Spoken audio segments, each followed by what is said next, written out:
Hey guys, I am Nicole Schlechter with Nicole Schlechter Advocacy, and I am going to talk to you a little bit today about the differences between an IEP and a 504 plan.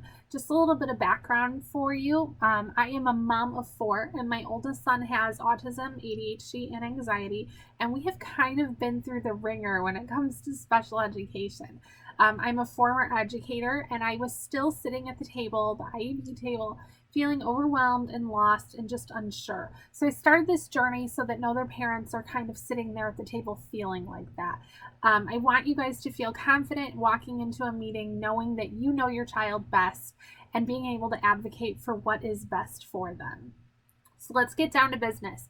The difference between an IEP and a 504 plan starts with what law they are governed under. An IEP plan would be under IDEA law, and a 504 plan is Section 504 of the Rehabilitation Act. So one of the key differences is that with a 504 plan, there is no age limit. You can carry a 504 plan through the workplace. So if you need accommodations in order to access your workplace, the same as your peers, a 504 plan would do that for you. Into college, if you still need those accommodations that you had in high school into college, a 504 plan can do that for you. One of the biggest differences, though, is that a 504 plan does not offer related services like social work or occupational therapy or speech. It is just accommodations. So these are accommodations and supports that kind of even the playing field for your child so that they can access their learning the same way as their peers do. 504 plan is just for general education. You won't have a 504 plan in a special education classroom. And the reason is that you don't need both. In order to be in a special education classroom, you need an IEP.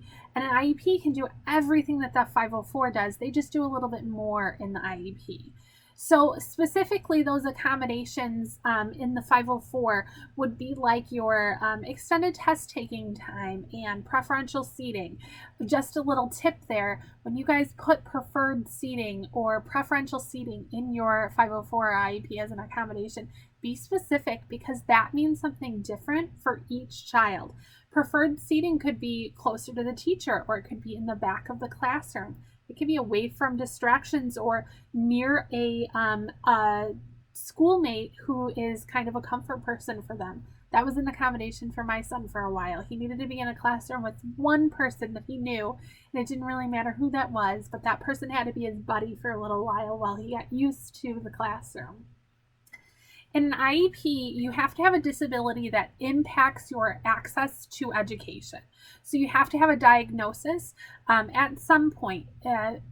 It gets a little tricky when we're talking about eligibility with an IEP because you can have an IEP under the eligibility category of developmental delay up until your 9th birthday.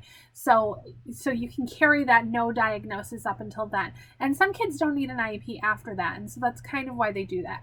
That also eligibility criteria for developmental delay might differ state to state. So that is something that is different kind of in different states. I know in Florida, I think it's 5 years old that you have the developmental delay criteria.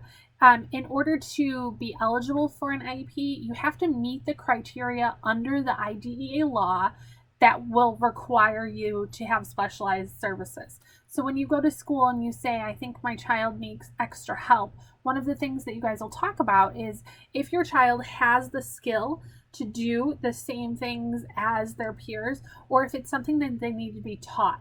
And if they need that direct instruction, most likely they're going to qualify for an IEP over the 504. If it's something that they already have, a skill that they already have, they just need a little help in order to use that skill, the accommodations in a 504 are maybe going to be more appropriate. One of the questions I get asked all the time is, what's better? And there's no answer for that. One is not better than the other. One is just more appropriate for your child than the other one is. So with an IEP, you can also, it goes up until 12th grade, so through high school or age 21, depending on if your child is still getting district services after high school. Some of those kiddos need that real life training that they're going to get in their community kind of program.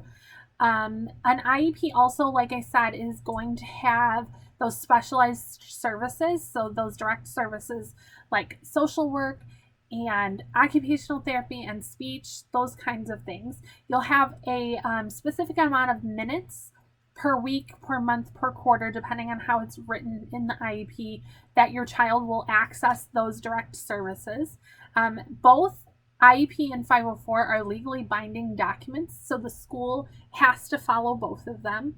If you feel like your school is not following it for whatever reason, COVID is one of the reasons. I've been talking to parents a lot about this. This is just such a tricky time. Definitely reach out and find somebody to support you, even if it's not me. You need somebody to help you kind of guide that process to make sure that the school is being held accountable for the things that they have agreed to do. What is in an IEP versus a 504?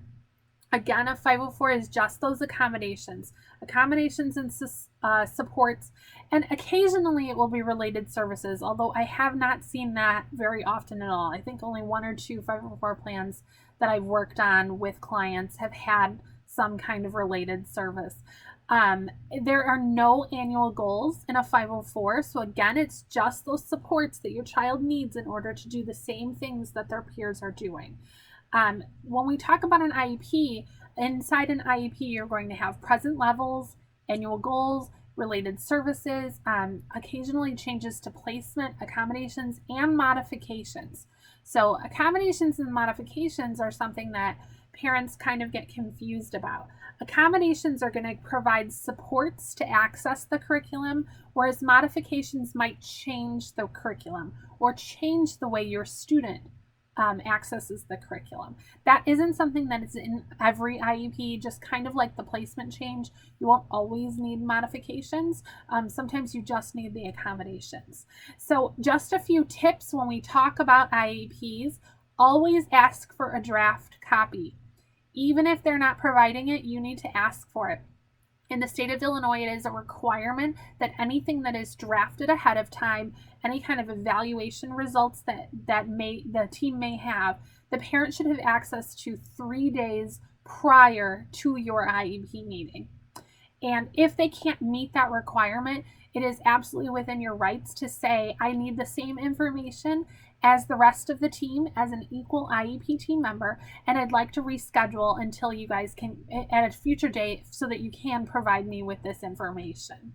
That is my number one tip to tell people. The reason that you need that draft is because you are an equal IEP team member and you're the only person at that table that is an expert on your child. You are the only person who is a constant on that IEP team. From preschool to high school, you are the only person who is going to be on the IEP team the entire time. So you know your child best. That draft copy is going to allow you to prepare for that meeting just like everybody else would. They all have this information in their computer system, so they're looking over it prior to the meeting so that they're prepared. You need the same thing. You can't know what they know and make the decisions with them unless you're prepared with what has been happening behind the scenes. So you want to write down your questions, ask for clarifications, phone a friend if you need to. One of the services that I offer clients is I do IEP reviews, but it doesn't have to be me. It can be a teacher friend, your mailman, like just somebody else. You want a second set of eyes on this IEP draft so that you're prepared for the meeting. Another tip that I would have is to make sure that you are asking questions at the meeting, so that you kind of understand what's going on. And if you're not sure about decisions being made, you have the right to table the meeting and come back at a future time. You have the right to take the IEP home and review it before you make final decisions. So that is kind of all my IEP tips for today, IEP versus 504. If you guys have more questions going forward, by all means, leave them in the comments. I am happy to support you guys and answer any questions you have. Have a great day.